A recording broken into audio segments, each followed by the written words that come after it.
parole aux associations.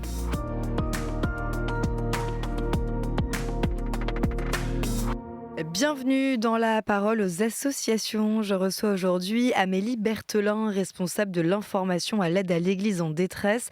Bonjour Amélie, aujourd'hui nous allons en direction de l'Asie en Corée du Nord, un pays où les chrétiens sont traqués et cachés. Bonjour Alice, bonjour à tous.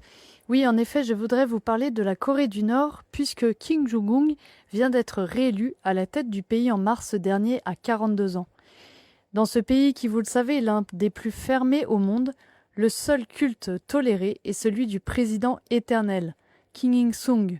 C'est le fondateur de la Corée du Nord qui est mort en 1994. Pourtant, une église des catacombes survit en secret. Actuellement, des dizaines de milliers de fidèles risquent leur vie à chaque instant, et ils sont traqués et cachés. Des chrétiens sont régulièrement arrêtés, et s'ils possèdent une Bible ou une simple clé USB avec des chants religieux, ils sont immédiatement envoyés en camp de travail forcé ou battus à mort. Et le régime n'épargne personne, des familles entières sont déportées, y compris les bébés. Et pourtant, dans la capitale, il reste des églises. Alors oui, en effet, dans la capitale, Pyongyang, il y a 4 églises, mais ce ne sont que des façades pour tromper les rares touristes qui visitent la Corée du Nord. Et bien sûr, il n'y a aucun prêtre qui célèbre des messes. Mais vous savez qu'autrefois, au XIXe siècle, il n'y a pas si longtemps que ça, Pyongyang était pourvu d'une centaine d'églises, à tel point qu'on la surnommait la Jérusalem de l'Asie. La région était en effet l'une des plus évangélisées après les Philippines. La situation en effet a bien changé, et qu'en est-il de ces derniers mois ? Alors la situation empire, hélas, car la Corée du Nord se militarise de plus en plus. Elle multiplie, on l'a vu, les tirs de missiles, se rapproche de la Chine et envoie également des soldats soutenir la Russie. Et puis pour la première fois, Kim Jong-un vient de déclarer officiellement, je le cite, la Corée du Sud comme une nation hostile.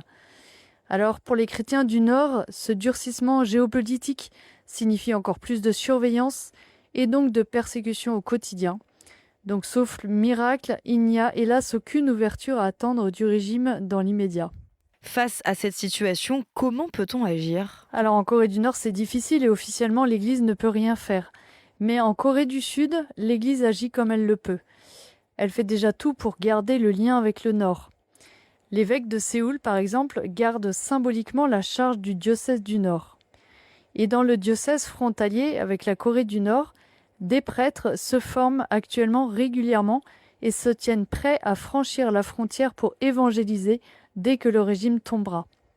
Et puis différents colloques, réflexions, formations sont ainsi organisés par l'Église, notamment sur le thème du pardon, car beaucoup de familles ont encore à cœur le douloureux souvenir de la guerre. La semaine dernière, par exemple, un pèlerinage a eu lieu près de la frontière avec une centaine de jeunes qui ont marché plusieurs kilomètres dans la zone démilitarisée pour prier pour la réunification des deux Corées et pour les chrétiens du Nord. Et puis l'espoir repose aussi sur les JMJ qui, vous le savez, se dérouleront à Séoul en 2027. Ce sera un moment privilégié pour prier pour les chrétiens persécutés au Nord et pour la réunification de ces deux Corées.